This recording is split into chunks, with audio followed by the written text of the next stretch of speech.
स्वागत है दोस्तों आप सबका। आप सुन रहे हैं कहानी वार्ता और मैं हूं आप सबका दोस्त विक्रम।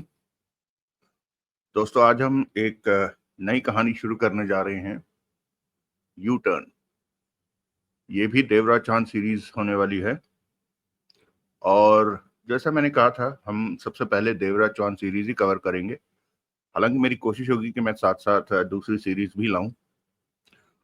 तो देखते हैं। अ, जो मैंने मोटा मोटा ऊपर से पढ़ा है उसे देखते हुए ये लग रहा है कि ये असली देवराज चौहान सीरीज होने वाली है, यानी कि डकैती मास्टर देवराज चौहान की डकैती की कहानी।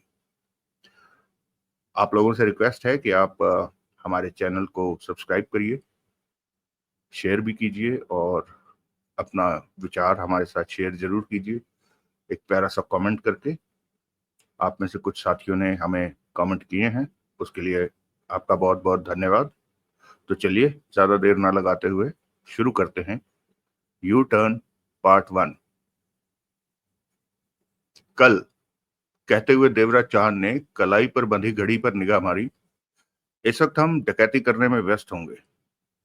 इसके साथ ही देवराज चांद ने सामने मौजूद चारों पर निगाह मारी। चारों नए रंगरूट थे। इस काम के लिए देवराज चौहान ने खास तौर से नए रंगरूटों का इंतजाम किया था। इन्हें इकट्ठा करने में बसंत ने देवराज चौहान की सहायता की थी और बदले में 10 लाख नगद लिया था। ये चारों थे टिड्डा, प्रतापी, शेख और पौआ। देवराज चौहान के साथ इस डकैती में अवश्य ये नए थे, परंतु चारों इतने घिसे हुए थे, हर काम को चुटकियों में करना जानते थे, अपने काम में पूरे माहिर थे। देवराज चौहान इनके लिए किसी हीरो जैसा था, क्योंकि आज से पहले इन्होंने कोई बड़ा काम नहीं किया था और डकैती मास्टर देवराज चौहान का नाम अक्सर सुनते रहते थे। चारों भी उत्साह से भरे हुए थे कि देवराज चौहान जैसे इंसान के साथ इन्हें काम करने का मौका मिलेगा। इस वक्त सब सस्ते से होटल के कमरे में थे। आज सुबह ही इन्होंने ये कमरा लिया था और कल काम पर जाते वक्त ये कमरा इन्होंने खाली कर देना था। जगमोहन कमरे में एक तरफ खामोशी से टहल रहा था।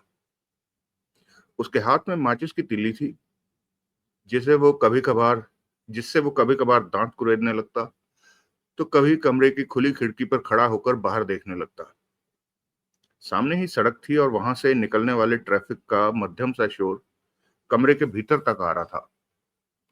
जगमोहन सब सुन रहा था, परंतु बातों में दखल नहीं दे रहा था, क्योंकि ये सब उसका काम नहीं था। डकैती की योजना को देवराज चौहान संभालता था और इस वक्त देवराज चौहान की योजना सुनकर उसे इस बात की तसल्ली थी कि काम हो जाएगा, वो सफल रहेंगे। देवराज चौहान पुनः कह उठा, पिछले 15 दिनों से मैं तुम चारों को इस काम के लिए समझा रहा हूं। हर एक पॉइंट पर मैंने 10-10 बार बात की है, सिर्फ इसलिए कि मौके पर किसी से कोई चूक ना हो। अगर अभी भी किसी को कोई शक शुबा हो तो वो कह सकता है, बात कर सकता है। काम के वक्त तुम सब ने अपने हिस्से का काम पूरा करके रहना है। किसी एक से कोई छोटी सी चूक हमारा सारा काम बिगाड़ देगी, जबकि ऐसा होना नहीं चाहिए। चारों ने एक दूसरे को देखा। जगमोहन खुली खिड़की से टेक लगाए इधर ही देख रहा था। मुझे कुछ नहीं कहना, प्रतापी कह उठा। मैं अपने हिस्से का काम पूरा करूंगा। किसी को घबराहट जैसी बात हो तो कह सकता है, देवराज चौहान ने कहा। घबराहट कैसी? टिड्डा मुस्कुराया। मुझे तो कल का इंतजार है। मुझे भी।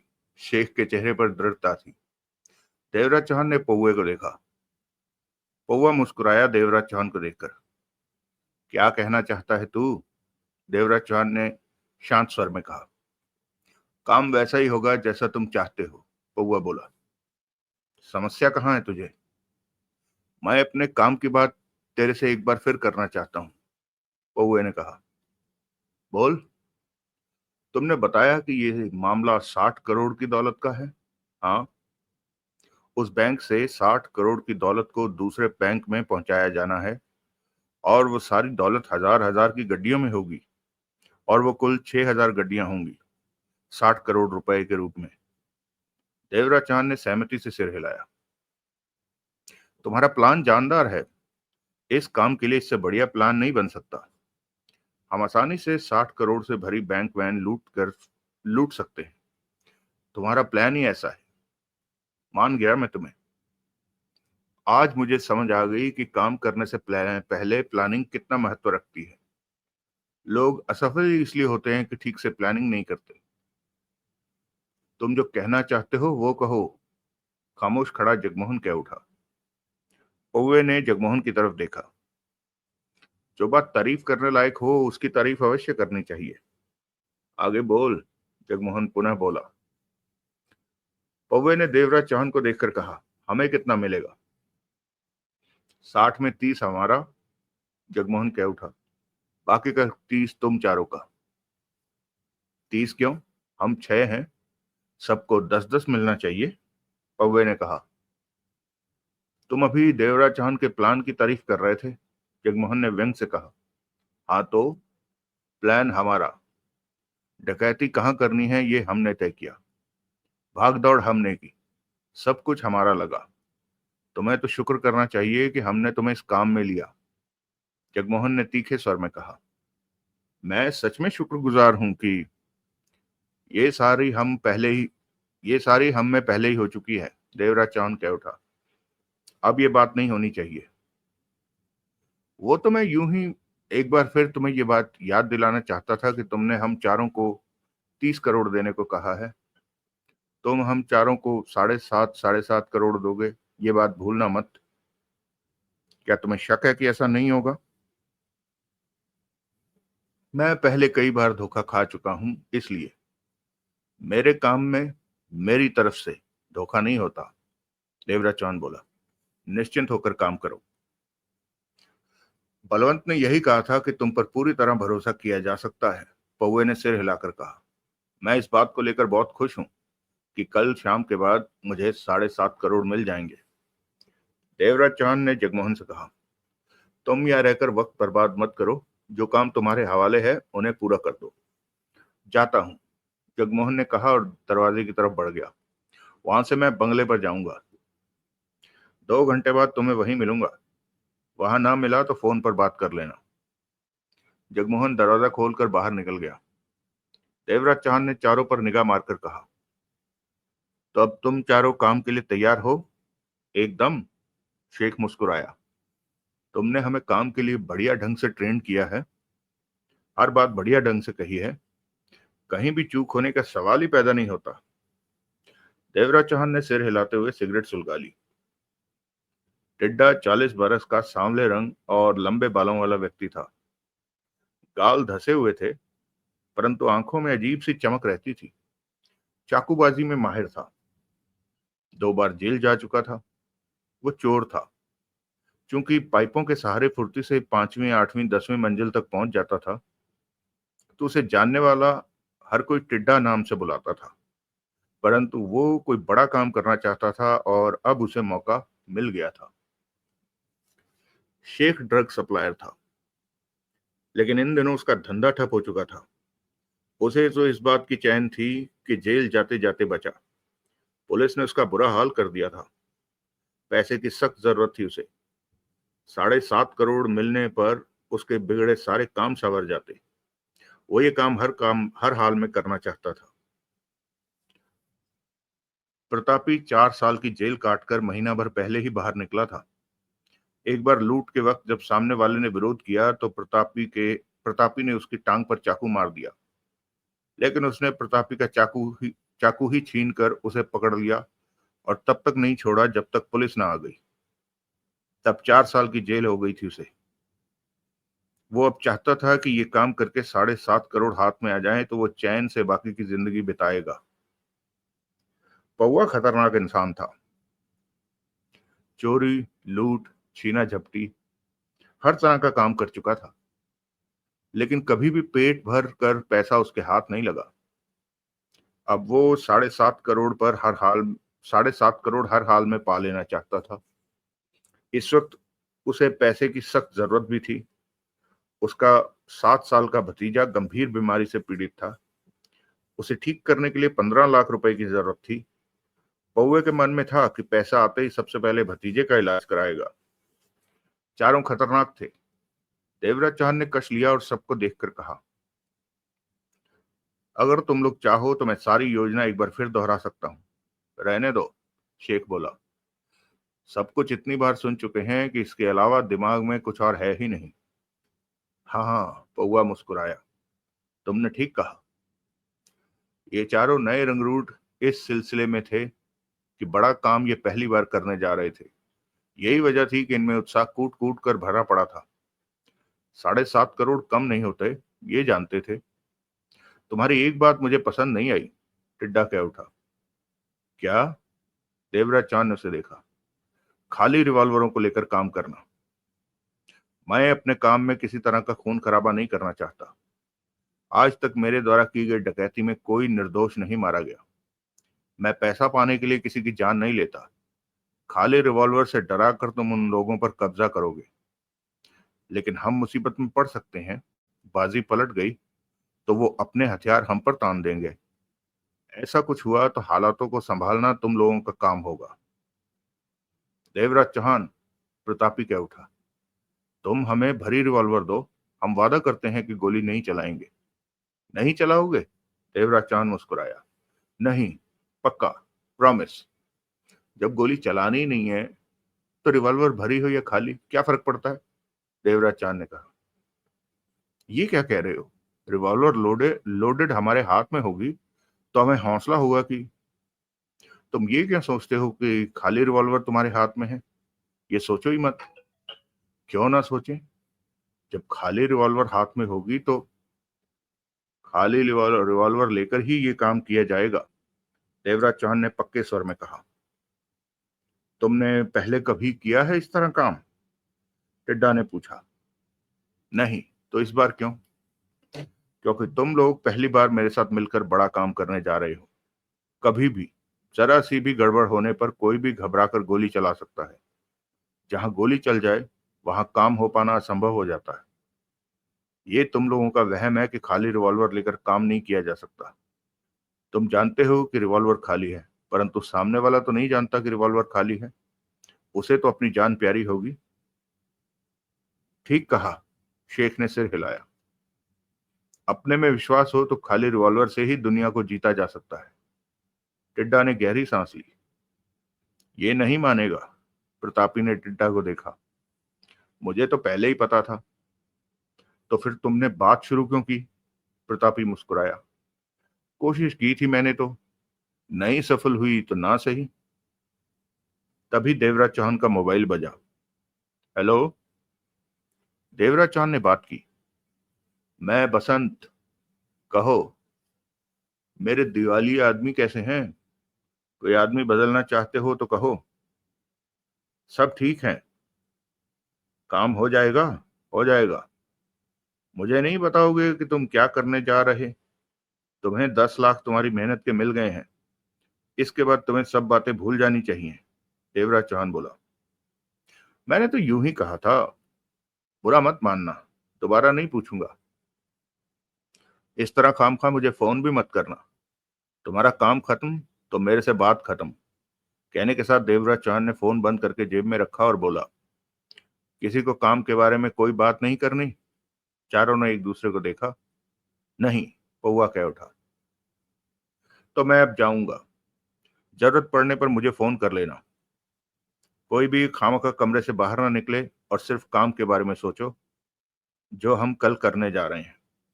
तुम लोगों के लिए सबसे महत्वपूर्ण वही काम है जिसमें हर हाल में सफल होना है। 7.5 करोड़ कम नहीं होते जो तुम में से हर के एक को मिलेंगे। कोई कुछ नहीं बोला। मैं शाम को तुम लोगों के पास आऊंगा। कहने के साथ ही देवराज चांद कमरे से बाहर निकल गया। अगला दृश्य। जगमोहन होटल से बाहर निकला और सामने सड़क के किनारे खड़ी अपनी कार के पास पहुंचा। वहां आगे पीछे 2-4 कारें और भी खड़ी थी। सड़क पर ट्रैफिक दौड़ रहा था। क्योंकि वो छोटा सा 2.5 मंजिला होटल था, आसपास दुकानें थी, इसलिए उसकी अपनी प्राइवेट पार्किंग नहीं थी कोई। जगमोहन का मस्तिष्क बैंक वैन पर ही लगा हुआ था। जिस पर कल वो डकैती डालने जा रहे थे। उसे पूरा भरोसा था कि बिना खून खराबे के अपने काम में हमेशा की तरह सफल हो जाएंगे। जगमोहन ने कार के पास पहुंचकर जेब से चाबी निकाली और रिमोट से कार का सेंट्रल लॉक खोलने के बाद दरवाजा खोला और स्टीयरिंग पर जा बैठा। कल बैंक वैन पर हाथ डालने से वास्ता रखते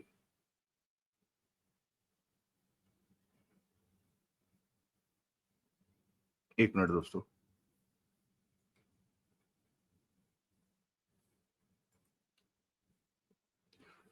जगमोहन ने कार के पास पहुंचकर जेब से चाबी निकाली और रिमोट से कार का सेंट्रल लॉक खोलने के बाद दरवाजा खोला और स्टीयरिंग सीट पर जा बैठा। कल बैंक वैन पर हाथ डालने से वास्ता रखते 2-3 काम कहे थे देवराज चौहान ने उसे। उन कामों में 1-1.5 घंटे का ही वक्त लगना था। जगमोहन अब उन कामों को पूरा कर देना चाहता था। इससे पहले कि जगमोहन कार स्टार्ट करता, पीछे का दरवाजा खुला और कोई भीतर आ बैठा। जगमोहन बुरी तरह चौंका। फौरन पलटकर पीछे देखा। वो 50 बरस का आदमी था। किसी अच्छे खानदान का लगता था। कमीज पैंट पहन रखी थी उसने। उसने शांत भाव से जगमोहन को देखा और रिवॉल्वर निकालकर हाथ में पकड़ ली। उसे ऐसा करते पाकर जगमोहन एक बार पुनः चौंका। कौन हो तुम? जगमोहन ने कठोर स्वर में कहा। क्या चाहते हो? मिस्टर जगमोहन, वो आराम से बोला, मैं आपका दोस्त हूं। जगमोहन की आंखें सिकुड़ी। तुम मेरा नाम भी जानते हो? मैं सब कुछ जानता हूं, वो पुनः बोला। क्या सब कुछ? जगमोहन सतर्क हो गया। उसने कार से बाहर देखते हुए कहा, मेरे आदमी इस कार को घेरे खड़े हैं। जगमोहन ने फौरन बाहर देखा। वो दो थे जो कार के पास खड़े थे। तुम्हारे आदमी?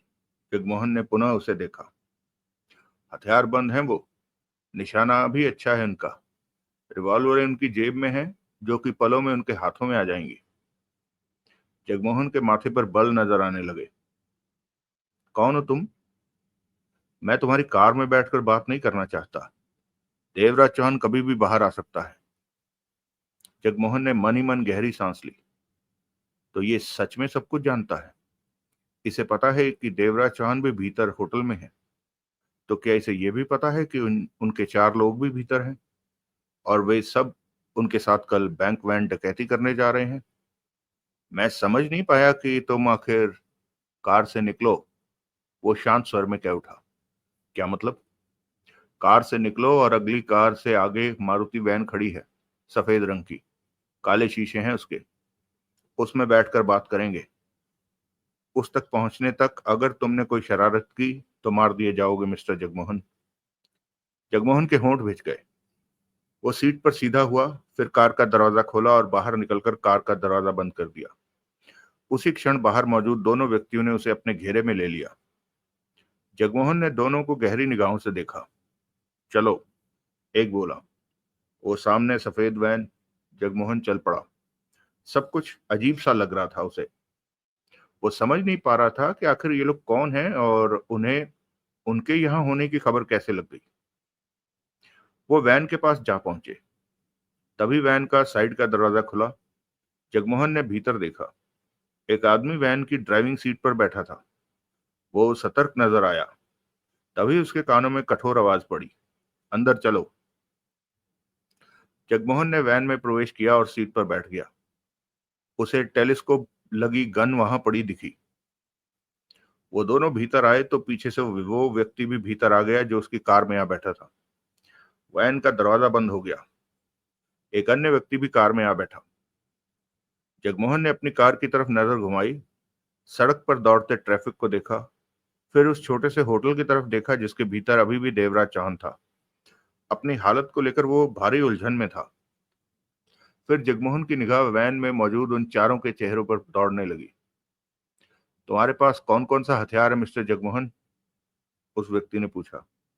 रिवॉल्वर। और? बस। तभी एक व्यक्ति उसकी तलाशी लेने लगा। सिर्फ रिवॉल्वर ही मिली। वैन के पीछे वाली जगह में वो चारों बैठे थे। तंग जगह पूरी पूरी ही थी। एक खामोशी से वैन की ड्राइविंग सीट पर बैठा था जो कि अभी तक कुछ बोला नहीं था। आखिर तुम लोग चाहते क्या हो मेरे से? जगमोहन चुपते हुए स्वर में बोला। हम पहले कभी मिले हैं? वो बोला। नहीं, मैं जानता हूं कि नहीं मिले हम, लेकिन अब हमें साथ ही रहना है, इसलिए सबके नाम जान लो। मुझे तुम मलिक कह सकते हो। साथ ही रहना क्या मतलब? सुनते रहो, पता चल जाएगा। मुझे मलिक कह सकते हो। ये अंबा है, ये जगदीश और ये सुदेश। जो ड्राइविंग सीट पर बैठा है वो मल्होत्रा है। हम सब तुम्हारे पक्के दोस्त बनने वाले हैं। कहकर मलिक मुस्कुरा पड़ा। तुम कहना क्या चाहते हो? अपने बारे में तुमने कुछ भी नहीं।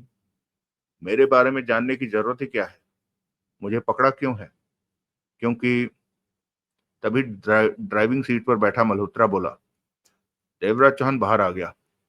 उसी पल उसी पल सुदेश ने देव उसी पल सुदेश ने रिवॉल्वर निकाली और जगमोहन के पेट से लगा दी।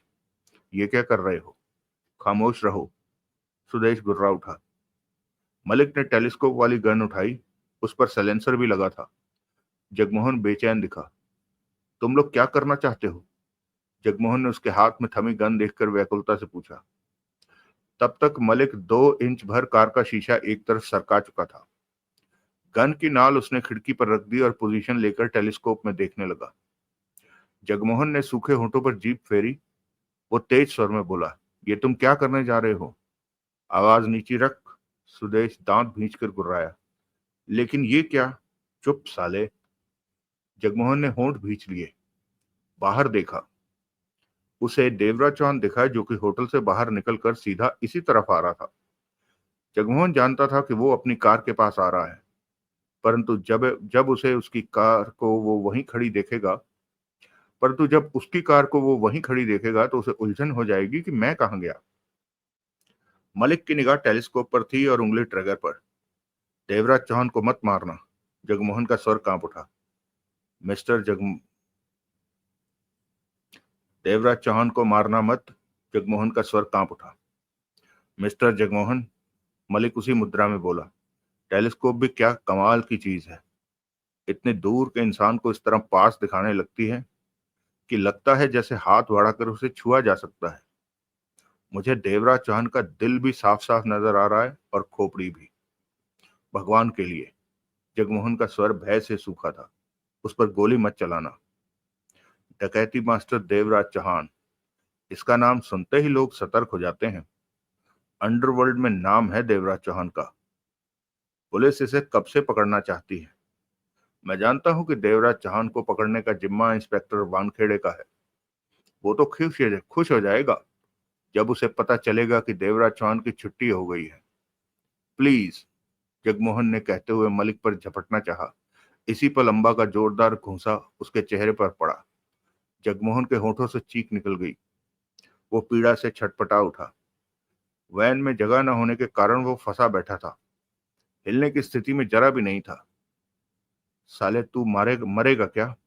सुदेश गुर्राया। सारी गोलियां तेरे पेट में उतार दूं? जगमोहन का गाल घूंसा लगने की वजह से भीतर से फट गया। होठों के कोनों से खून की पतली सी रेखा बाहर निकलने लगी। मत मारना देवराज चौहान को। वैसे मौका अच्छा है देवराज चौहान को खत्म। भगवान के लिए। जगमोहन का स्वर कांपा। ऐसा मत करना।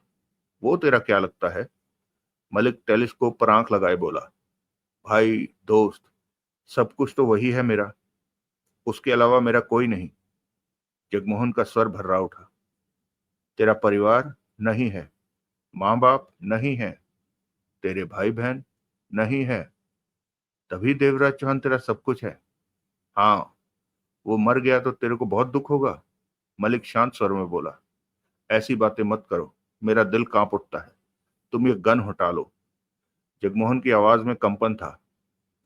मलिक सीधा हुआ। गन की जरा सी बाहर निकली नाल खिड़की से भीतर की। शीशा बंद किया। फिर जगमोहन को देखकर बोला, खुश? जगमोहन की सांस में सांस आ गई। मलिक का चेहरा गंभीर और शांत था। वो जगमोहन को देख रहा था। जगमोहन भी मलिक को देख रहा था। दाव पर देवराज चौहान की जिंदगी लगी थी, इसलिए अब वो ऐसा कोई काम नहीं करना चाहता था कि ये लोग भड़कें। इतनी तो उसे समझ आ गई थी कि वो इस वक्त खतरनाक हाथों में है। जो कोई भी जो कि कभी भी कुछ भी कर सकते हैं। तुम तुम आखिर चाहते जगमोहन ने कहना चाहा, तभी मल्होत्रा का स्वर गूंजा। देवराज चौहान ने जगमोहन की कार देख ली है। वो जगमोहन की कार के पास आ गया है और भीतर बाहर देख रहा है। वो सोच रहा है कि जगमोहन कहाँ चला गया। उसने फोन निकाला है। मल्होत्रा पुनः बोला, शायद वो जगमोहन को फोन करेगा। इसका फोन लो और स्विच ऑफ कर दो, मलिक बोला। जगदीश ने उसी पल जगमोहन की जेबें जेबें टटोली और फोन निकाला। तभी फोन बज उठा। व्याकुल सा जगमोहन फोन को देखने लगा। अगले ही पल जगदीश ने फोन ऑफ कर दिया और अपनी जेब में रख लिया। तुम लोग कौन हो? क्या चाहते हो? जगमोहन बेबसी भरे स्वर में कह उठा। अभी खामोश रहो, मलिक ने सपाट स्वर में कहा। सुदेश ने उसके पेट से रिवॉल्वर की नाल सटा रखी थी। अगला दृश्य। देवराज चौहान भारी उलझन में था। जगमोहन की कार वहीं खड़ी थी, परंतु वो खुद पास में कहीं भी नहीं था, जबकि अब तक तो उसे कार लेकर निकल जाना चाहिए था। बात यहीं तक होती तो ठीक था, परंतु उसने उसे फोन करने पर पल भर के लिए बेल बजी, फिर फोन बंद हो गया। उसके बाद बार बार उसने ट्राई किया, परंतु स्विच ऑफ ही आया। यही बात देवराज चौहान को परेशान करने वाली थी। बुरी आशंकाओं ने मन में घर बनाना शुरू कर दिया था। कहीं जगमोहन के साथ बुरा हादसा तो पेश नहीं आया। ढेरों दुश्मन थे उनके, कभी भी कुछ भी हो सकता था। देवराज चौहान ने व्याकुलता से आसपास नजर मारी। ऐसा कोई भी नहीं था जिससे कुछ पूछा जा सके। तभी उसकी निगाह एक गाड़ी पीछे मारुति वैन पर पड़ी। उसमें ड्राइविंग सीट पर बैठा कोई दिखा। देवराज चौहान उसी तरफ बढ़ गया। इसके साथ साथ उसकी निगाह आसपास भी जा रही थी। वो वैन के ड्राइविंग डोर के पास पहुंचा। भीतर बैठे मल्होत्रा ने शांत निगाहों से उसे देखा। आप कब से यहाँ हैं? देवराज चौहान ने मल्होत्रा से पूछा। 20-25 मिनट हो गए। क्या बात है? वो कार मेरे दोस्त की है। अब तक उसे कार लेकर चले जाना चाहिए था, परंतु कार यहीं है, वो नजर नहीं आ रहा। मल्होत्रा ने कार की तरफ देखा। चूंकि वैन पर काले शीशे चढ़े थे, इसलिए भीतर के हालात वो नहीं देख पाया। शायद मैंने देखा था आपके दोस्त को, मल्होत्रा एक कह उठा। वो उस तरफ से आया था, आकर अपनी कार के भीतर बैठा, फिर वो बाहर निकला और टैक्सी लेकर चला गया। टैक्सी लेकर? हाँ, सड़क पर जाती टैक्सी को हाथ देकर रुकवाया था उसने। ओह, शुक्रिया, कहकर देवराज चौहान वहां से हटा।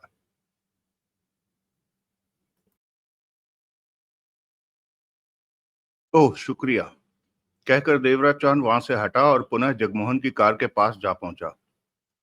देवराज चौहान अब यही सोच रहा था कि जगमोहन के मोबाइल को स्विच ऑफ क्यों किया। कार के पास पहुंचकर यूं ही भीतर निगाह मारी। अगले ही पल उसकी आंखें सिकुड़ती चली गई। इग्निशन में चाबियां फंसी दिखाई दे रही थी उसे।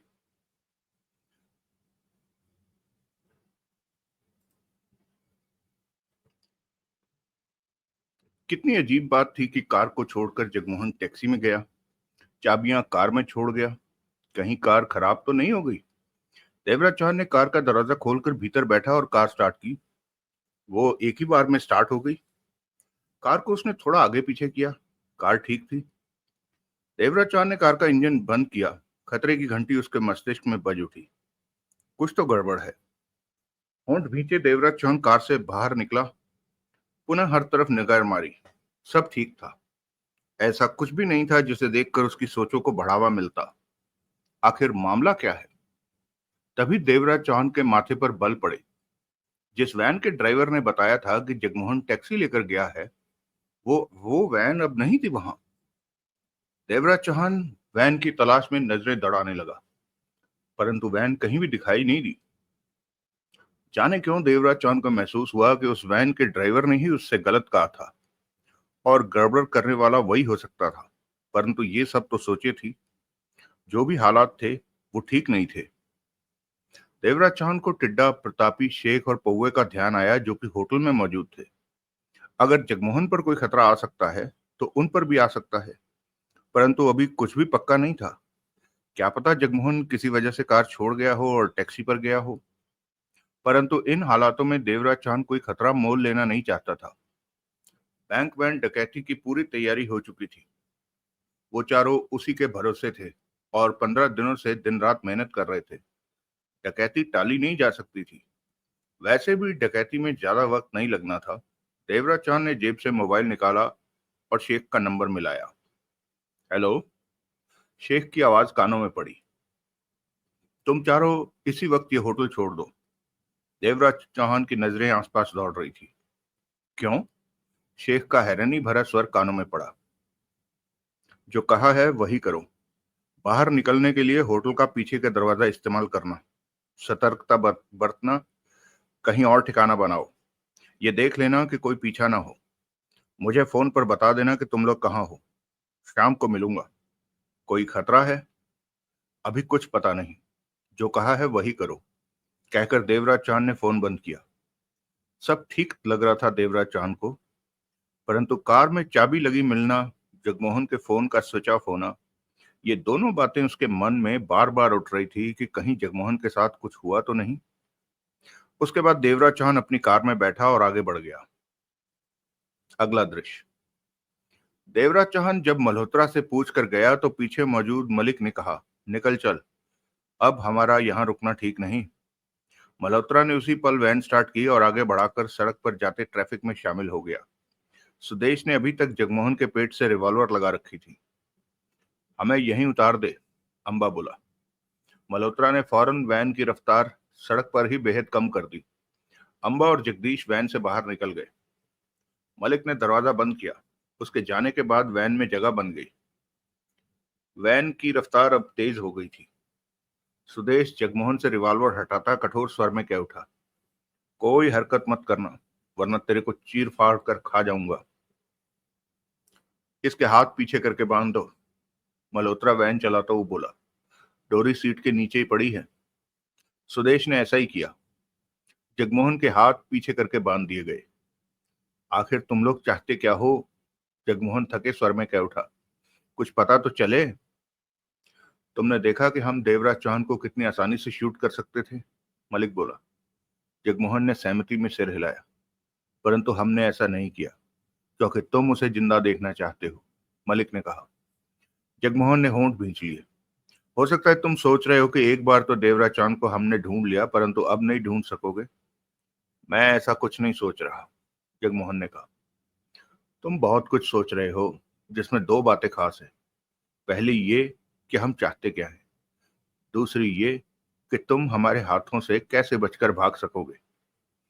ये दो बातें तो बार बार तुम्हारे दिमाग में आ रही होंगी, परंतु मैं तुम्हें दूसरी बात का जवाब दे देता हूं कि तुम हमारे हाथों से हमारी मर्जी के बिना बचकर नहीं निकल सकते। और पहली बात का जवाब, उसका जवाब भी तुम्हें जल्दी मिल जाएगा। अभी क्यों नहीं बताते? पहले हम तुम्हें समझा देना चाहते हैं कि हमारे हाथ बहुत लंबे हैं। ये सब खेल नहीं हो रहा, ये तो शुरुआत भर है। असली खेल तो अभी शुरू भी नहीं हुआ, मलिक ने कहा। कैसा खेल? पता चल जाएगा। मैं अभी जानना चाहता हूं, जगमोहन ने बेचैनी से कहा। अभी नहीं, लेकिन जल्दी सब कुछ जान जाओगे। अब खामोश रहो। लेकिन तुम तो, उसी पल मलिक का मोबाइल बजा। कहो, मलिक ने बात की। देवराज चांद अपनी कार में चल पड़ा है। अंबा की आवाज कानों में पड़ी। किस तरफ? जिधर हमारी वैन गई है। नजर रखो और बताते रहना, कहकर मलिक ने मोबाइल बंद किया और मल्होत्रा से बोला, वैन को किसी ओट में रोक लो। मल्होत्रा ने वैन की रफ्तार कम करनी शुरू कर दी। आखिर ये सब क्या हो रहा है? जगमोहन गुस्से से कह उठा। मलिक ने जगमोहन की आंखों में देखा, फिर कह उठा, जब देवराज चांद निशाने पर था तब तो तुम्हारी आवाज नहीं निकल रही थी। अब ऊंचे बोल बोल रहे हो। तुम ठीक से बताते क्यों नहीं कि मुझसे क्या चाहते हो? कहा तो है कि बताऊंगा, परंतु सब्र के साथ। हमारे हाथों की लंबाई तो देख लो। तुम तभी सुदेश ने रिवॉल्वर की नाल उसकी छाती पर रख दी। जगमोहन ने सुदेश को देखा। चुप हो जा, वरना दिल में छेद बना दूंगा। तेरे से ऐसा कोई प्यार नहीं है हमें कि तुझे बख्श दें, सुदेश ने खतरनाक स्वर में कहा। मल्होत्रा वैन को मुनासिब जगह पर रोक चुका था। वो सब वैन में ही बैठे रहे। अंबा और जगदीश के फोन आते रहे। मलिक उनसे बात करता रहा।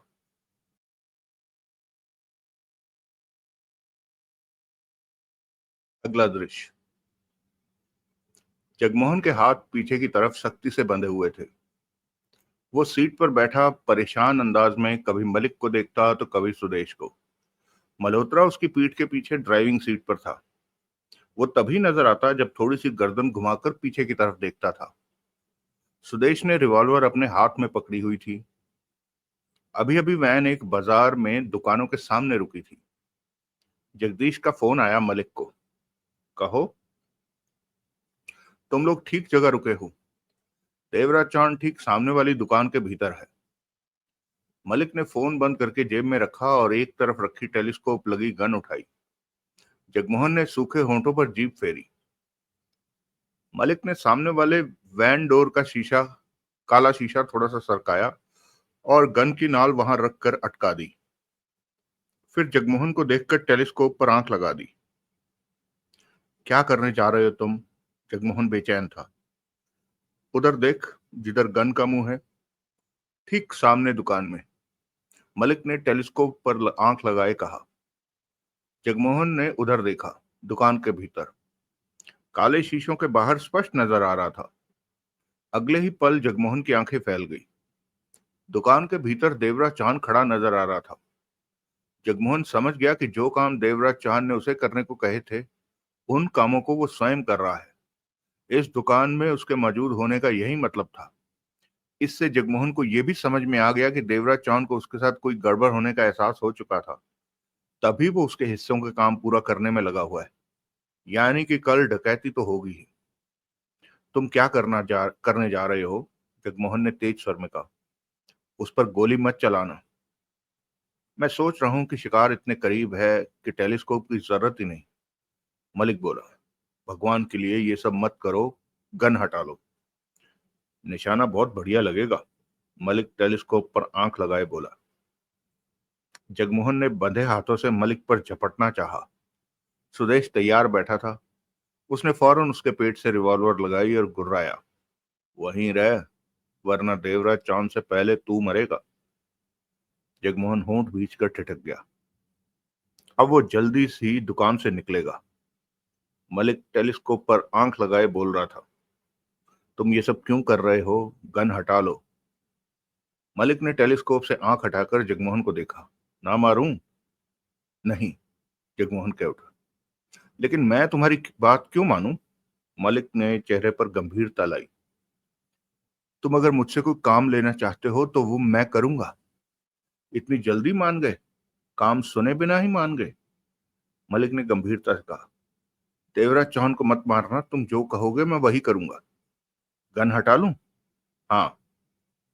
मलिक ने शराफत से गन हटा लिया। खिड़की का शीशा बंद कर दिया। जगमोहन ने राहत की सांस ली। बाहर देखो देवराज चौहान को। जगमोहन ने बाहर देखा। देवराज चौहान दुकान से बाहर निकल रहा था। जगमोहन ने उसे देखते हुए होंठ भींच लिए। वैन पर देवराज चौहान की निगाह नहीं पड़ी थी। हाथ में एक लिफाफा पकड़ा हुआ था और वो कुछ दूर खड़ी अपनी कार की तरफ बढ़ गया था। होंठ भींचे जगमोहन ने मलिक को देखकर कहा। क्या चाहते हो तुम? मैं तुम्हें समझाना चाहता हूं कि मेरे हाथ बहुत लंबे हैं। देवराज चौहान को मैं कभी भी मार सकता हूं। मलिक बोला। मैं समझ गया। अभी नहीं समझ सके तुम। मलिक ने इनकार में सिर हिलाया। तुम अभी की बात को हवा में ले रहे हो। मैं तुमसे कोई मजाक नहीं कर रहा। कड़वी हकीकत का तुम्हें एहसास कराने की कोशिश कर रहा हूं। मुझे एहसास हो गया है। जल्दी मत करो। अभी तसल्ली से एहसास करो। हमारे पास बहुत वक्त है। मल्होत्रा, चलो यहां से। मल्होत्रा ने वैन स्टार्ट की और वहां से आगे बढ़ा दी। जगमोहन के होंठ भिजे हुए थे। सुदेश ने रिवॉल्वर उसके पेट पर से हटा ली थी। हाथ बंधे होने की वजह से मुझे बैठने में तकलीफ हो रही है। तुम्हारे भले के लिए ही किया है ये सब। मेरा भला? देवराज चौहान का भी भला है इसमें। मैं समझा नहीं। जब मैं देवराज चौहान को शूट करूंगा तो उस वक्त तुम मुझ पर झपट सकते हो। ऐसा किया तो सुदेश तुम्हें गोली मार देगा और देवराज चौहान भी नहीं बचेगा। ये सब ना हो, इसलिए तुम्हारे हाथ बांधे गए हैं। मलिक का चेहरा सपाट था। जगमोहन कठोर चेहरे को घुमाकर वैन के काले शीशे से बाहर देखने लगा। तभी मलिक का फोन बजा। कहो। देवराज चौहान कार में बैठकर रवाना हो गया है, जगदीश के कानों में आवाज आई। पीछे रहो और मुझे बताओ कि अब मैं कहां पर देवराज चौहान का निशाना ले सकता हूं, कहकर मलिक ने फोन बंद किया। जगमोहन कह उठा, तुमने अंबा और जगदीश को देवराज चौहान के पीछे लगा रखा है। गलत फहमी में मत रहो, वो सिर्फ दो नहीं, काफी सारे लोग हैं। देवराज चौहान घिरा पड़ा है। मलिक गंभीर था। जगमोहन मलिक को देखता रहा। शायद तुम्हें मेरी बात का भरोसा नहीं हो रहा। तुम ये सोचते हो कि मैं ये बात झूठ कह रहा हूं। जगमोहन चुप रहा। ठीक है, मैं तुम्हें साबित करके दिखाऊंगा कि देवराज चौहान को मैंने पिंजरे में बंद कर रखा है। तुम साबित ही करते रहोगे या अपने बारे में भी कुछ? बताऊंगा बताऊंगा, लेकिन इससे पहले तुम्हें हर बात की तसल्ली करा देना चाहता हूं कि ये सब खेल नहीं हो रहा। जगमोहन पुनः बाहर देखने लगा। वैन तेजी से दौड़ी जा रही थी। मल्होत्रा, मलिक ने कहा, वैन को कहीं खड़ी कर दो जब तक कि अगला फोन नहीं आता। देवराज चौहान कार में बैठा और हाथ में थाम रखा लिफाफा बगल की सीट पर रखा। चेहरे पर चिंता की लकीरें कभी कभार दिखने लगती थी। जेब से मोबाइल निकाला और जगमोहन का नंबर मिलाया। स्विच ऑफ ही आया। 2-3 बार नंबर मिलाया, परंतु कोई फायदा नहीं हुआ। देवराज चौहान ने कार स्टार्ट की और आगे बढ़ा दी। कहाँ जा सकता है कहाँ जा सकता है जगमोहन? क्या हुआ होगा उसके साथ? देवराज चौहान को इस बात का विश्वास आ चुका था कि जगमोहन के साथ बुरी घटना घटी है। तभी तो चाबी कार में लगी रह गई, तभी तो उसका मोबाइल स्विच ऑफ आ रहा है, तभी तो जगमोहन ने उसे फोन नहीं किया। यकीनन उसके साथ कोई हादसा पेश आया है। आखिर क्या हुआ होगा उसके साथ? अपने सवालों का उसके पास कोई जवाब नहीं था। कुछ देर बाद चौहान ने बाजार के अन्य हिस्सों में कार पार्क की और दुकानों वाली एक गली में प्रवेश कर गया। जगमोहन के हिस्से के काम अब वो स्वयं पूरे कर रहा था। अगला दृश्य। मलिक खिड़की का शीशा थोड़ा सा खोले, गन उस पर टिकाए, टेलीस्कोप पर आंखें टिकाए बैठा था। सामने वो गली थी जिधर देवराज चौहान गया था। लोग गली में आ जा रहे थे। जगमोहन होंठ भींचे बेचैनी से मलिक को देख रहा था। सुदेश ने जगमोहन के पेट से रिवॉल्वर लगा रखी थी।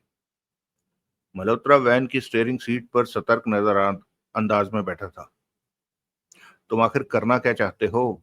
जगमोहन ने उखड़े स्वर में मलिक से पूछा। अभी भी नहीं समझे? तुम मुझे दिखाना चाहते हो कि तुम कभी भी देवराज चौहान को मार सकते हो? हाँ, तुम्हारे लिए गंभीर मसला है, नहीं है क्या? जगमोहन चुप रहा। लगता है तुम इन बातों से तंग आ गए हो। अब देवराज चौहान को शूट होते देखना चाहते हो। नहीं, मैं ऐसा नहीं चाहता। मलिक की आंख बातों के दौरान टेलीस्कोप पर ही थी। सच में? हाँ, सच में। वो देखो, देवराज चौहान आ रहा है। अब तुम मेरा निशाना देखना मिस्टर जगमोहन। जगमोहन की निगाह फौरन गली की तरफ गई। जगमोहन, देवराज चौहान आता दिखा। हाथ में एक लिफाफा थमा था। गोली मत चलाना, जगमोहन ने तेज स्वर में मलिक से कहा। आवाज नीची रख, सुरेश गुर्राया। गोली मत चलाना। जगमोहन ने धीमे स्वर में कहा, प्लीज उसे मत मारना। ना मारूं? नहीं। जगमोहन का गला सूख गया।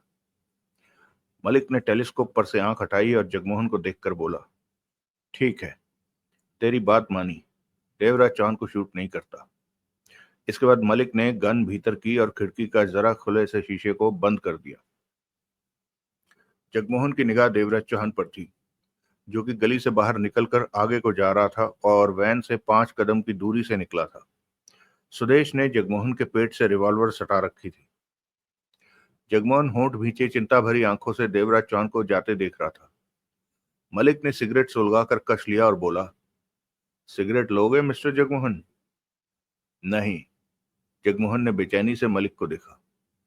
मलिक पुनः कश लेकर गंभीर स्वर में कह उठा, तुम बार बार देवराज चौहान को बचा लेते हो और मैं भी तुम्हारी बात मानकर गोली नहीं चला रहा। मैं भी देखता हूं कि आखिर तुम कब तक मुझे रोकते हो। कभी तो तंग आकर कहोगे कि मार दो गोली। जगमोहन ने होंठ भींच लिए। चल मल्होत्रा। मल्होत्रा ने वैन आगे बढ़ा दी। अगला दृश्य। घंटे भर में काम निपटाकर देवराज चौहान बंगले पर आ पहुंचा। आशा तो नहीं थी, फिर भी बंगले पर एक नजर मार लेना जरूरी समझा कि कहीं जगमोहन वहां न हो। जगमोहन वहां नहीं मिला उसे। देवराज चौहान के चेहरे पर स्पष्ट तौर पर चिंता झलक उठी। कहाँ होगा जगमोहन? क्या हुआ होगा उसके साथ? कोई जवाब नहीं था उसके पास। परेशानी बढ़ने लगी देवराज चौहान की। कल बैंक वैन डकैती करनी थी और आज जगमोहन के साथ कोई हादसा पेश आया और वो लापता हो गया। इस मौके पर अपनी मर्जी से जगमोहन कहीं नहीं जा सकता था। इसी पल देवराज चौहान का मोबाइल बजने लगा। उसने जल्दी से फोन निकाला और कॉलिंग स्विच दबाकर बात की। हेलो, हमने वो होटल छोड़ दिया है और इस वक्त कुर्ला के ठाकर होटल में है। कौवे की आवाज कानों में पड़ी। ठीक है, देवराज चौहान ने कहा। क्या बात हुई? तुमने हमें आनंद फानंद होटल छोड़ने को क्यों कहा? शाम को बात करता हूँ। सब ठीक तो है? हाँ, देवराज चौहान ने कठिनता से कहा। कल हम वैन कल हम बैंक वैन पर डकैती कर रहे हैं ना? हाँ, ये काम पक्का होगा। शुक्र है, मैं सोच रहा था कि कहीं काम खटाई में ना पड़ जाए।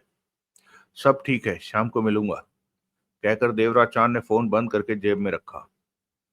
उसके बाद देवराज चांद ने किचन में जाकर कॉफी बनाई और सोफे पर बैठकर छोटे छोटे घूंट भरने लगा। चेहरे पर सोचों का समंदर तैर रहा था। हर सोच जगमोहन पर जाकर खत्म हो रही थी। चाय पीने के बाद देवराज चांद उठा और बंगला लॉक करके कार में बैठकर बाहर निकल गया। अगला दृश्य। तुम बार बार गन से देवराज चांद का निशाना लेने की कोशिश क्यों करते? जगमोहन तेज स्वर में बोला। मिस्टर जगमोहन, मैं तुम्हें समझा रहा हूं कि देवराज चांद बार बार मेरी गन के निशाने पर आता है। मैं उसे गोली मारना चाहता हूं, परंतु तुम्हारी बात मानकर मैं देवराज चौहान को शूट नहीं कर रहा। शुक्रिया, जगमोहन ने होंठ भींचकर कहा और बाहर देखा। सामने बंगला था। अभी अभी देवराज चौहान कार में बैठकर बाहर गया था। वो जानता था कि देवराज चौहान उसे ढूंढ रहा है। चलो मल्होत्रा, मलिक ने कहा। मल्होत्रा ने उसी पल वैन आगे बढ़ा दी। सुदेश ने जगमोहन के पेट पर लगा रखी रिवॉल्वर हटा ली। दोनों हाथ पीछे बंधे होने की वजह से जगमोहन बेबस सा हुआ पड़ा था। जगमोहन ने मलिक को देखकर कहा, तुम अंडरवर्ल्ड से वास्ता रखते हो? नहीं। पुलिस वाले या फिर किसी तरह के सरकारी कर्मचारी हो? वो भी नहीं। फिर कौन हो और ये सब क्यों कर रहे हो? इतना तो जाहिर है कि तुम मुझसे कुछ चाहते हो। मलिक ने नाल भीतर की और खिड़की बंद करके गन एक तरफ रखी। तुम आखिर सीधे मुंह बात क्यों नहीं करते? जगमोहन झल्लाया। वो वक्त भी आएगा। मैं जान चुका हूं कि तुम्हारे हाथ लंबे हैं और तुम जब भी चाहो देवराज चांद को शूट कर सकते हो। मैं यही समझाना चाहता हूं, परंतु अभी कच्चे समझे हो। पक्की तरह समझाना मैं पक्की तरह समझ चुका। तुम्हारे कहने से क्या होता है? मुझे भी तो इस बात का विश्वास होना चाहिए। मलिक का स्वर गंभीर था। तुम्हें कैसे विश्वास होगा? जल्दी हो जाएगा। तुम्हें इस बारे में परेशान होना नहीं चाहिए। ये मेरी परेशानी है। तुम मामले को लंबा खींच रहे हो। नहीं, मैं सारा काम तसल्ली बख्श करना चाहता हूँ। जल्दी नहीं कर रहा हूँ, क्योंकि हालात गंभीर होने वाले हैं। जगमोहन होंठ भींचे व्याकुल सा मलिक को देखने लगा। मलिक का मोबाइल बजा। कहो। मेरे ख्याल में देवराज चौहान वहां वापस जा रहा है जहां जगमोहन की कार खड़ी है। अंबा की आवाज कानों में पड़ी। ठीक है, हम भी उसी तरफ आते हैं। फिर वो मल्होत्रा से बोला, जहां जगमोहन की कार खड़ी है वहां चलो। मल्होत्रा ने सिर हिला दिया। अंबा की आवाज पुनः कानों में पड़ी। देवराज चौहान परेशान है कि जगमोहन कहाँ चला गया। वो जो करता है करने दो। तुम सुनो, जगमोहन को दिखाना है कि तुम सिर्फ दो नहीं ज्यादा हो। इस बार देवराज चौहान को घेर लेना और सबसे कह देना कि आते जाते दो दो हाथ उसे लगाते जाएं। ये तुम क्या कह रहे हो? जगमोहन ने कहना चाहा, परंतु मलिक उसकी बात की परवाह किए बगैर कह रहा था। ये काम पूरी सावधानी से करना है। ये मत भूलना कि वो डकैती मास्टर देवराज चौहान है। कहीं ऐसा ना हो कि तुम लोगों की बेवकूफी की वजह से वो तुम सबको ठोक दे। कहकर मलिक ने फोन बंद कर दिया। ऐसा तुमने क्यों कहा? जगमोहन तीखे स्वर में बोला। मैं तुम्हें दिखाना चाहता हूं कि मेरे कितने आदमी इस काम पर हैं। मुझे विश्वास है तुम पर। तुम क्यों झगड़ा? मैं तुम्हें अच्छी तरह यकीन दिलाऊंगा मिस्टर जगमोहन, मलिक गंभीर स्वर में बोला। मेरी आदत है कि एक काम को अच्छी तरह करने के बाद दूसरा काम करो, ताकि दोबारा पीछे देखने की जरूरत ना पड़े। मल्होत्रा। हाँ, मल्होत्रा ने बिना पीछे देखे कहा। वैन को वहीं रोकना जहां पहले रोकी थी।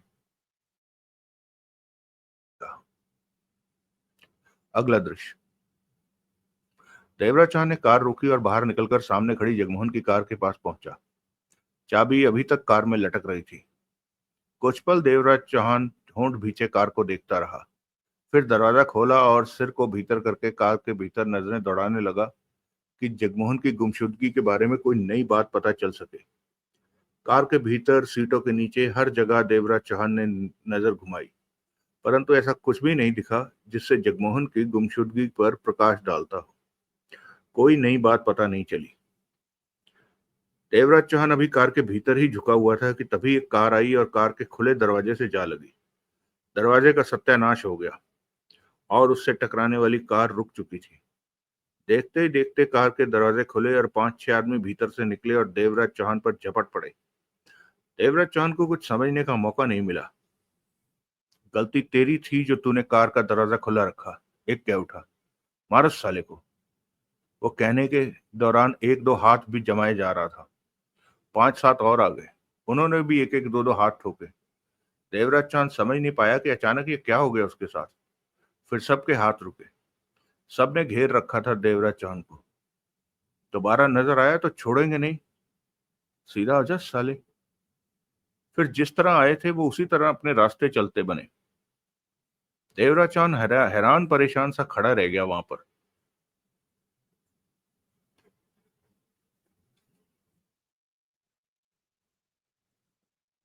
अगला दृश्य। देखा तुमने? मलिक गंभीर स्वर में बोला। ये सब मेरे ही आदमी थे जो देवराज चौहान पर नजर रखे हुए हैं। ये तुम्हारा शक्ति परीक्षण था? जगमोहन ने चुपते स्वर में कहा। कुछ भी समझ लो, देवराज चौहान मेरे हाथों से दूर नहीं है। मैं जब भी चाहूं उसे शूट कर सकता हूं। यह बात तुम उदाहरण के साथ मुझे पहले भी बता चुके हो। जगमोहन होंठ भींचकर बोला। यह गंभीर मामला है। अब तक तुम्हें इस बात का एहसास हो गया होगा। जगमोहन मलिक को देखता रहा। अब तक तुम बचाते रहे देवराज चौहान को, वरना वो कब का मर चुका होता। मैंने तुम्हारा कहना माना और उसे शूट नहीं किया। इसके लिए मैं तुम्हें पहले ही शुक्रिया कह चुका हूं। जगमोहन ने कठोर स्वर में कहा। आखिर तुम चाहते क्या हो? मेरे आदमी अब भी देवराज चौहान पर नजर रखे हुए हैं। वो कहीं गए नहीं है।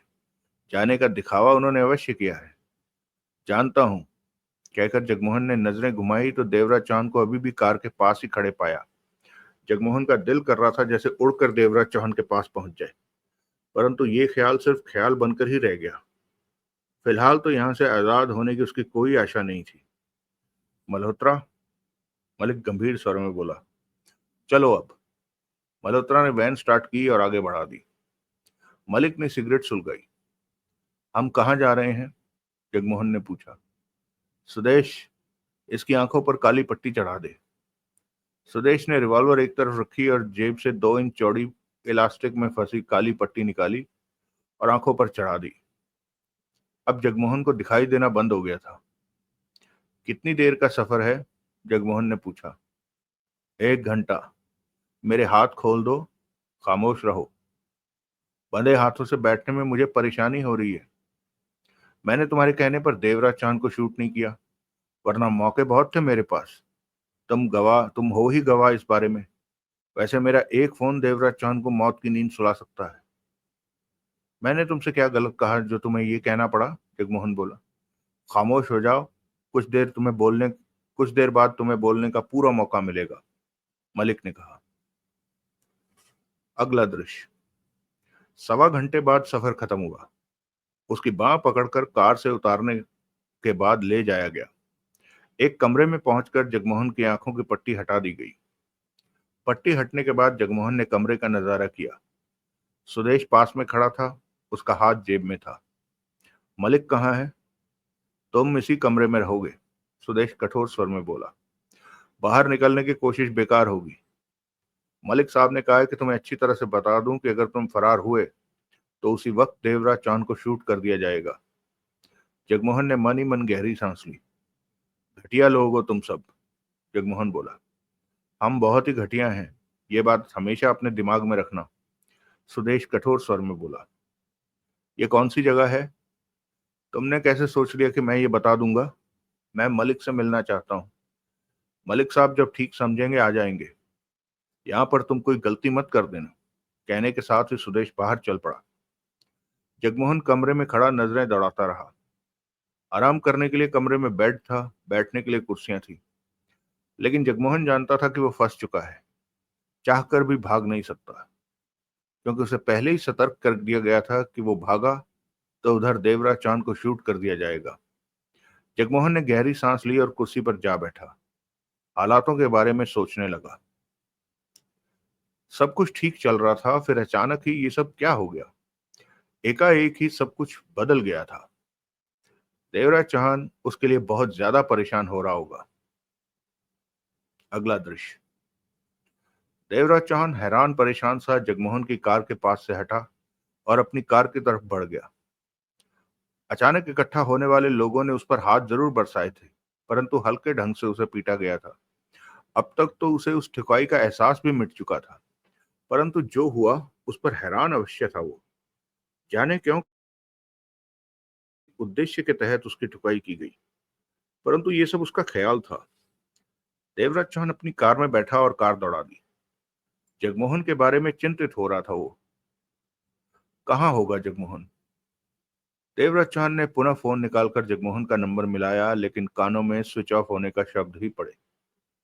एक ही चिंता थी देवराज चौहान को कि जगमोहन जहां भी हो सही सलामत हो, उसे कुछ हो ना गया हो, किन्हीं लोगों ने उसे नुकसान ना पहुंचा दिया हो।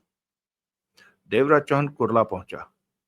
वहां के छोटे से ठाकर होटल को ढूंढने में कुछ वक्त लगा। वो होटल भी बाजार में दुकानों के बीच फंसा पड़ा छोटा सा होटल था।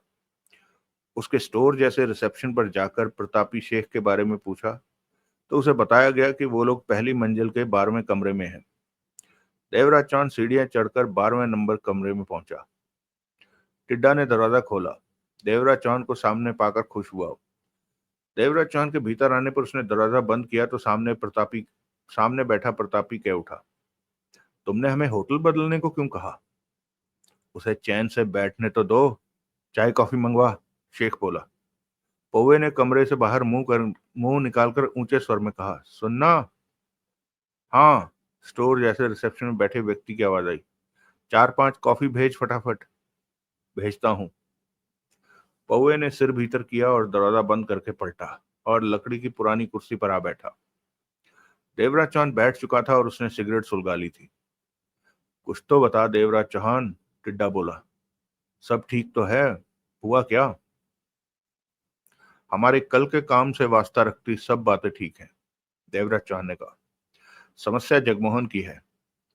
जगमोहन जब होटल से बाहर गया तो उसे बाहर खड़ी अपनी कार लेकर निकल जाना चाहिए था, परंतु उसकी कार बाहर ही खड़ी मिली, जबकि चाबी उसमें लगी हुई थी। और जब मैंने जगमोहन के फोन पर फोन किया तो एक बार बेल होने के पश्चात फोन स्विच ऑफ कर दिया गया। उसके बाद मैंने जितनी बार भी जगमोहन को फोन किया, मोबाइल स्विच ऑफ आता रहा। और जगमोहन का फोन तुम्हें नहीं आया? प्रतापी ने पूछा। अभी तक तो नहीं। उसने तुमसे 2 घंटे बाद किसी बंगले पर मिलने को कहा था, टिड्डा बोला। वहां नहीं मिला वो। तुम क्या सोचते हो कि इस वक्त जगमोहन कहाँ होगा? शेख ने पूछा। इन हालातों में वो खुद नहीं जा सकता, देवराज चांद ने कहा, क्योंकि वो जानता है कि कल हम डकैती करने जा रहे हैं। फिर तो स्पष्ट है कि वो किसी खतरे में फंस गया है, पौवा गंभीर स्वर में बोला। देवराज चौहान के चेहरे पर कठोरता ठहरी। कश लिया उसने। सोचने वाली बात है कि होटल के उस कमरे से निकलकर बाहर खड़ी कार तक पहुंचने के बीच किस तरह वो किसी मुसीबत में पड़ गया, शेख बोला। तुमने वहां आसपास किसी से पूछा कि यहाँ कुछ हुआ तो नहीं? पूछा। एक सफेद मारुति वैन की ड्राइविंग सीट पर बैठे व्यक्ति से पूछा। वो वैन पहले से ही वहां खड़ी थी। उस व्यक्ति ने बताया कि उस कार वाला कार के भीतर बैठा, फिर बाहर निकलकर टैक्सी पकड़ के चला गया। फिर तो कार पक्का खराब होगी उसकी, प्रतापी ने कहा। कार ठीक है, मैंने तब चलाकर देखी थी। 1-2 मिनट बाद देखा तो वो वैन जा चुकी थी। देवराज चांद की निगाह उन चारों पर जा रही थी। मुझे वो वैन वाला झूठ बोलता लगा। झूठ क्यों बोलेगा? वो भी उन लोगों में से हो सकता है जो जगमोहन के लिए मुसीबत बने। वैन में और कौन था तब? टिड्डा ने पूछा। देवराज चांद के चेहरे पर सोच के भाव उभरे। पता नहीं, मैं भीतर नहीं देख पाया। शायद वैन पर काले शीशे चढ़े हुए थे।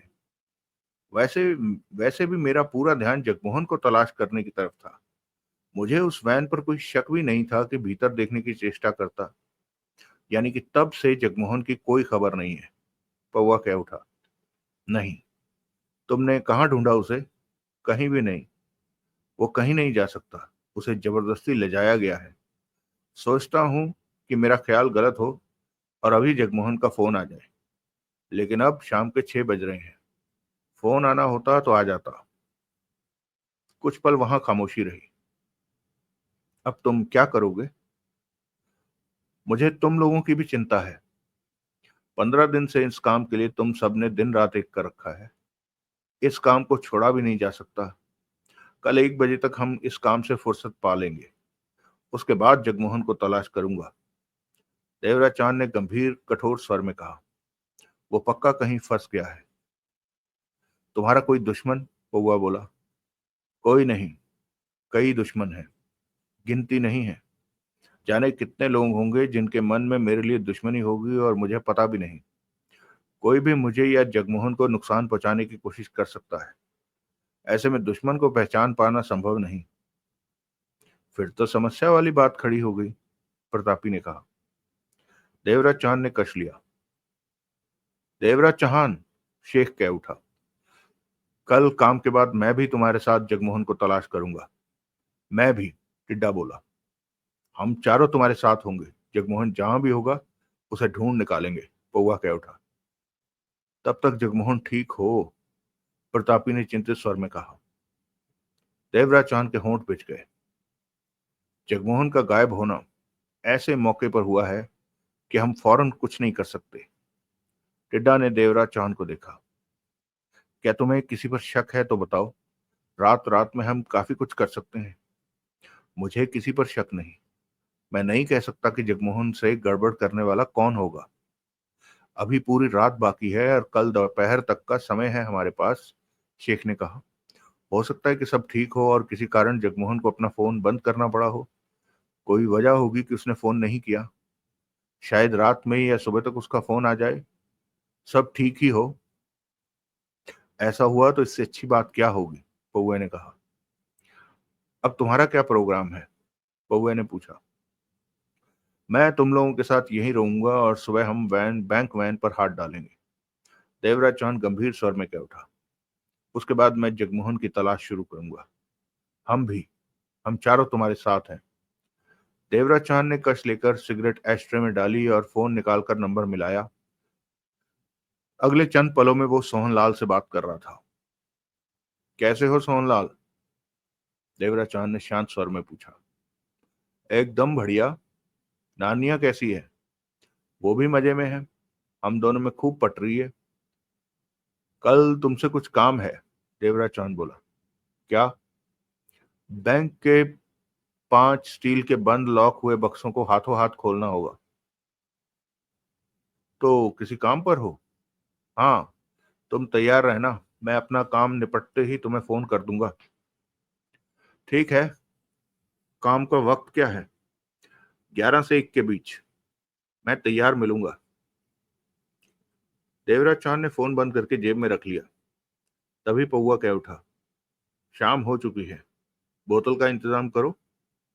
मैं लाऊं क्या? प्रतापी ने कहा। 2 बोतल लाना, टिड्डा बोला। 5 लोग हैं तो 2 बोतल लगी जाएगी, शेख मुस्कुरा पड़ा। मुझे इस काम में शामिल मत करो, देवराज चांद बोला। तुम नहीं लेते क्या? मैं इस तरह नहीं लेता और अब पीने का मेरा मन नहीं है, देवराज चांद ने कहा। ठीक है, तुम मत पीना। इच्छा हो तो एक पैग लेकर हमारा साथ दे देना। एक बात याद रखो कि कल हमने काम करना है, देवराज चांद ने चारों पर नजर दौड़ाते हुए कहा। ज्यादा नहीं पीनी है। एक ही बोतल लाओ और पीने के बाद आवाज कमरे से बाहर नहीं जानी चाहिए। तुम्हारी बात का हम ध्यान रखेंगे। देवराज चांद ने सिगरेट सुलगा ली। प्रतापी बोतल लेने के लिए बाहर निकल गया। जगमोहन का नंबर फिर मिलाओ, कौवा बोला, शायद लग जाए। देवराज चौहान ने मोबाइल निकालकर जगमोहन का नंबर मिलाया, परंतु कोई फायदा नहीं हुआ। स्विच ऑफ होने के शब्द कान में पड़ते रहे। चलिए दोस्तों, आज इस कहानी को यहीं रोकते हैं।